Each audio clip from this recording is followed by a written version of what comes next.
Hello friends, welcome to Flourish Learning. शिक्षणाने माणूस समृद्ध होतो. चला तर मग आज आपण इयत्ता 7वीचा पाठ 13वा पायथागोरसचा सिद्धांत शिकूयात, समजून घेऊयात आणि समृद्ध होऊयात.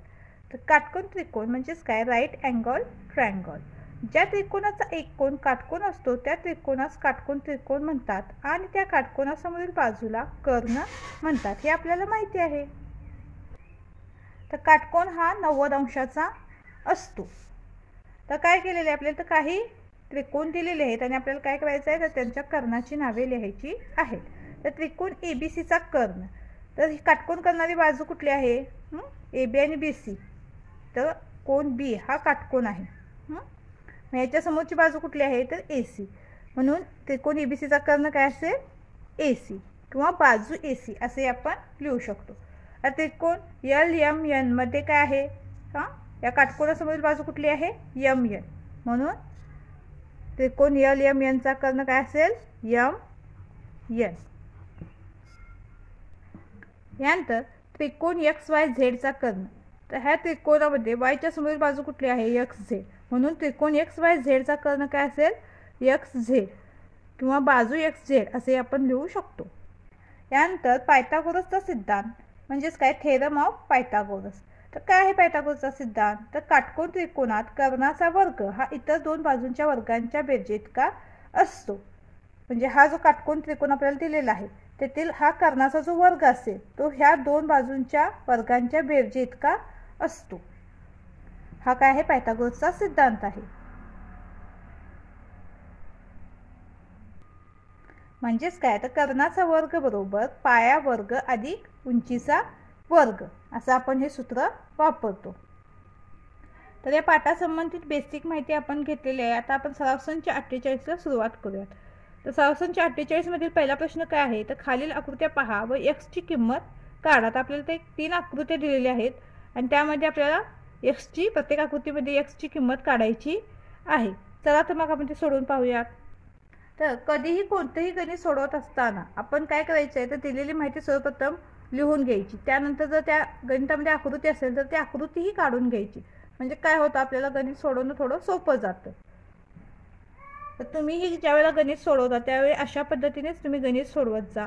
तर इथे काय आपण आकृती ती काढलेली आहे जी आपल्याला आकृती पुस्तकामध्ये दिलेली होती ती.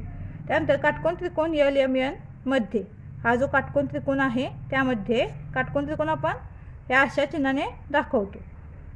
माप कोण M बरोबर किती आहे? 90 अंश. हा कोण जो M आहे तो किती आहे? 90 अंश आहे.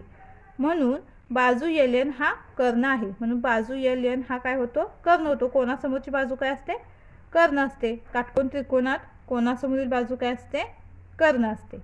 म्हणून LN हा काय आहे? कर्ण आहे. म्हणून पायथागोरसच्या सिद्धांतानुसार काय होईल? लांबी LN चा वर्ग, लांबी LN चा वर्ग बरोबर काय असेल? लांबी LM चा वर्ग अधिक लांबी MN चा वर्ग. ते आपण इथं लिहून घेतलेलं आहे. आता काय करूया, त्याच्या किमती यामध्ये ठेवूयात आणि हे गणित सोडवूयात. तर काय आहे? लांबी LM किती आहे? 7 आहे. म्हणून काय होईल? 7 चा वर्ग अधिक लांबी MN किती आहे? 24. म्हणून काय होईल? 24 चा वर्ग.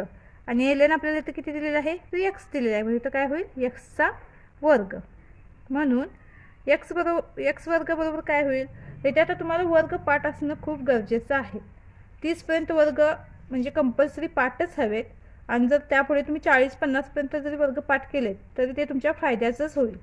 तर 7चा वर्ग किती आहे? तर 49 अधिक 24चा वर्ग किती आहे? तर 576. आता हे दोन्हींची बेरीज करूयात. म्हणजे काय मिळेल आपल्याला? x वर्ग मिळेल. तर दोन्हींची बेरीज किती मिळते आपल्याला? तर 625 मिळते. म्हणजे आपल्याला काय मिळालं? x वर्ग बरोबर 625 मिळालेला आहे. मग आता काय होईल? आपल्याला x काढायचं आहे. म्हणून x बरोबर काय होईल? वर्गमुळात 625. जर तुम्हाला वर्ग पाठ असतील तर 625 हा कशाचा वर्ग आहे तुम्हाला लगेच समजेल. आणि जर वर्ग पाठ नसेल तर तुम्हाला काय करावं लागेल? भागाकार पद्धतीने त्याचं वर्गमूळ काढावं लागेल. पण ती प्रोसेस खूप मोठी आहे. त्यामुळे तुम्ही काय करा? वर्ग पाठ ठेवा. म्हणजे काय मिळेल आपल्याला? x बरोबर काय मिळेल? 625 हा कशाचा वर्ग आहे? तर 25चा आहे. म्हणून x बरोबर 25 मिळेल आपल्याला. म्हणून रेख LN ची लांबी 25 आहे. तर आपलं पहिलं उदाहरण झालेलं आहे सोडून. तर आपण दुसरं बघूयात आता उदाहरण. तर दुसऱ्या उदाहरणाची पण आपण ती आकृती काढून घेतलेली आहे आणि तिची दिलेली माहिती सुद्धा लिहून घेतलेली आहे. तर काय आहे माहिती ती, तर काटकोन त्रिकोण PQR मध्ये हा जो काटकोन त्रिकोण PQR आहे त्यामध्ये कोण Q हा किती आहे 90 अंश आहे, म्हणून बाजू PR हा काय त्याचा कर्ण आहे. म्हणून पायथागोरसच्या सिद्धांतानुसार काय होईल, तर PR चा वर्ग बरोबर QR चा वर्ग अधिक PQ चा वर्ग. तर PR चा वर्ग काय आहे, कर्णाचा इथं आपल्याला कर्ण दिलेला आहे म्हणून काय होईल 41 चा वर्ग बरोबर लांबी QR किती आहे, तर x आहे म्हणून काय होईल x चा वर्ग अधिक PQ किती आहे 9 म्हणून 9 चा वर्ग बरोबर काय होईल. तर आपल्याला इथे x ची किंमत काढायची आहे म्हणून आपण काय करूयात, बाजूंच्या अदला बदल करूयात. तर काय होईल x वर्ग अधिक 9 चा वर्ग बरोबर 41 चा वर्ग. मग x वर्ग बरोबर काय मिळेल, तर 41 चा वर्ग वजा 9 चा वर्ग. x वर्ग बरोबर 41 चा वर्ग काय आहे, तर 1681 वजा 9 चा वर्ग काय आहे 81. x वर्ग बरोबर काय मिळेल, आता यांची वजाबाकी करूया. ती वजाबाकी किती येते 1600. म्हणून x बरोबर काय मिळेल, तर वर्गमूळ 1600 म्हणजे 1600. तर 16 हा कशाचा वर्ग आहे 4चा, म्हणजे 1600 हा कशाचा वर्ग असेल तर 40चा.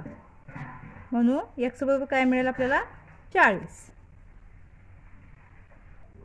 म्हणून रेख QR ची लांबी 40 आहे. समजलं तुम्हाला आपण कसं सोडवलं ते. यानंतर तिसरा प्रश्न, तर तिसऱ्या प्रश्नाची पण आपण त्या आकृती काढून घेतलेली आहे. तर काटकोन त्रिकोण EDF मध्ये कोण D हा किती आहे 90 अंश आहे, म्हणून बाजू EF हा काय असेल त्याचा कर्ण आहे. म्हणून पायथागोरसच्या सिद्धांतानुसार काय होईल, लांबी EF चा वर्ग बरोबर लांबी ED चा वर्ग अधिक लांबी DF चा वर्ग.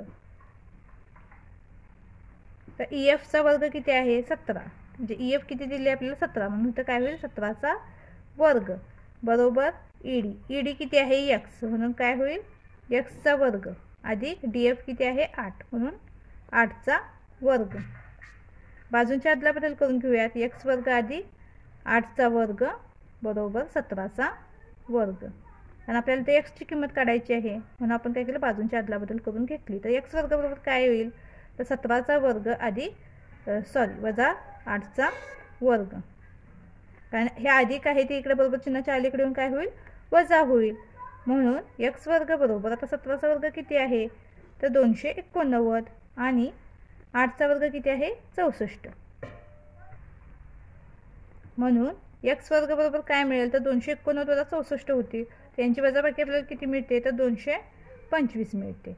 म्हणून x बरोबर काय मिळेल आपल्याला, तर 225 चा वर्गमूळ घ्यायचा आहे आपल्याला. 225 हा कशाचा वर्ग आहे आपल्याला माहिती आहे, कशाचा आहे तो, तर 15 चा आहे. म्हणून x बरोबर काय मिळेल आपल्याला 15. म्हणून रेख TE ची लांबी 15 आहे. तर तिन्ही आकृतीवरून आपण x ची किंमत काढलेली आहे. आता आपण दुसरा प्रश्न पाहूयात. काटकोन त्रिकोण PQR मध्ये कोण P बरोबर 90 अंश जर लांबी PQ बरोबर 24 सेंटीमीटर आणि लांबी PR बरोबर 10 सेंटीमीटर, तर रेख QR ची लांबी काढा. तर काटकोन त्रिकोण PQR मध्ये कोण P बरोबर 90 अंश म्हणून बाजू QR हा कर्ण आहे. तर आपण दिलेल्या माहितीवरून काय केलं आहे, काटकोन त्रिकोणाची आकृती इथे काढलेली आहे. तर P किती दिला आहे 90 अंश दिला आहे, मग QR हा काय आहे त्याचा कर्ण आहे. म्हणून पायथागोरसच्या सिद्धांतानुसार काय होईल, तर लांबी QR चा वर्ग बरोबर लांबी PR चा वर्ग अधिक लांबी PQ चा वर्ग. मग QR हा काय आहे कर्ण आहे, तो आपल्याला दिलेला नाही, मग आपण तिथे काय करणार आहोत x वर्ग मानूया बरोबर लांबी PR किती आहे 10 म्हणून 10 चा वर्ग अधिक PQ बरोबर 24 म्हणून 24 चा वर्ग. x वर्ग बरोबर 10 चा वर्ग किती आहे 100 अधिक 24 चा वर्ग किती आहे तर 576. या दोन्हीची बेरीज करूया म्हणजे आपल्याला x वर्ग मिळेल. त्यांची बेरीज किती येते तर 676. म्हणून x बरोबर काय मिळेल तर 676चे वर्गमूळ. आता 676 हा कशाचा वर्ग आहे, तर हा 26चा वर्ग आहे. म्हणून x बरोबर 26.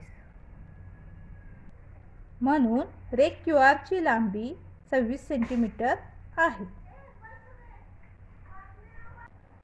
यानंतर तिसरा प्रश्न, काटकोन त्रिकोण LMN मध्ये कोन M बरोबर 90 अंश जर लांबी LM बरोबर 12 सेंटीमीटर आणि लांबी LN बरोबर 20 सेंटीमीटर तर रेख MN ची लांबी काढा. आपण दिलेल्या माहितीवरून जे त्रिकोणाची आकृती काढून घेतलेली आहे. तर काटकोन त्रिकोण LMN मध्ये कोन M हा 90 अंश आहे, म्हणून बाजू LN हा काय त्याचा कर्ण आहे. पायथागोरसच्या सिद्धांतानुसार काय होईल, तर LN चा वर्ग बरोबर MN चा वर्ग अधिक LM चा वर्ग. काय होईल, LN चा वर्ग काय, LN ही बाजू किती दिली आपल्याला 20 दिलेली आहे, म्हणून 20 चा वर्ग. MN किती आहे तर आपण x मानतोय, त्याला ती बाजू आपल्याला दिलेली नाही, म्हणून काय होईल x चा वर्ग अधिक LM किती आहे 12, म्हणून 12 चा वर्ग. बाजूंची अदलाबदल करून घेऊयात, कारण आपल्याला x ची किंमत काढायची आहे. x वर्ग अधिक 12 चा वर्ग बरोबर 20 चा वर्ग. काय होईल, तर x वर्ग बरोबर 20 चा वर्ग वजा काय होईल 12 चा वर्ग. म्हणून x वर्ग बरोबर 20 चा वर्ग काय आहे तर 400 वजा 12 चा वर्ग काय आहे 144. यांची वजाबाकी होईल आणि काय मिळेल आपल्याला x वर्गची किंमत मिळेल. तर ही वजाबाकी किती मिळते तर 256 मिळते. मग x बरोबर काय होईल तर 256 चे वर्गमूळ. तर 256 हा कशाचा वर्ग हे माहिती असणं गरजेचं आहे. त्यासाठी 256 हा 16 चा वर्ग आहे, म्हणून x बरोबर काय मिळेल आपल्याला 16 मिळेल. म्हणून रेख MN ची लांबी 16 सेंटीमीटर आहे. समजलं तुम्हाला. तर आपण दिलेल्या माहितीवरून पण काय करू शकतो, आपण आकृती काढून ते गणित अजून थोडं समजून घेऊन ते सोडवू शकतो. यानंतर चौथा प्रश्न, 15 मीटर लांबीची एक शिडी जमिनीपासून 9 मीटर उंचीवरील एका खिडकीपाशी पोहोचते, तर भिंतीचा पाया व शिडीची खालची टोक यामधील अंतर काढा. तर दिलेल्या माहितीवरून आपण आकृती काढून घेतली आहे. AB ही भिंत, AC ही शिडी व A ही खिडकी आहे असे आपण मानलेलं आहे. BC हा भिंतीचा पाया व शिडीचं खालचं टोक यामधील अंतर आहे असं आपण इथं मानलेलं आहे. तर AB किती आहे तर 9 मीटर आहे. AC किती आहे तर 15 आणि BC आपण काय करणार काढणार आहोत, मग त्यासाठी आपण काय करतो x मानत आहोत. मग काटकोन त्रिकोण ABC मध्ये काय आहे, AC आपल्याला किती दिला आहे 15, म्हणून 15 चा कर्ण बरोबर AB किती आहे 9. काय होईल 9 चा वर्ग, तर 15 चा वर्ग बरोबर 9 चा वर्ग अधिक BC किती आहे x, म्हणून x चा वर्ग. बाजूंची अदलाबदल करून घेऊयात. x वर्ग अधिक 9 चा वर्ग बरोबर 15 चा वर्ग. म्हणून x वर्ग बरोबर काय होईल तर 15 चा वर्ग वजा 9 चा वर्ग.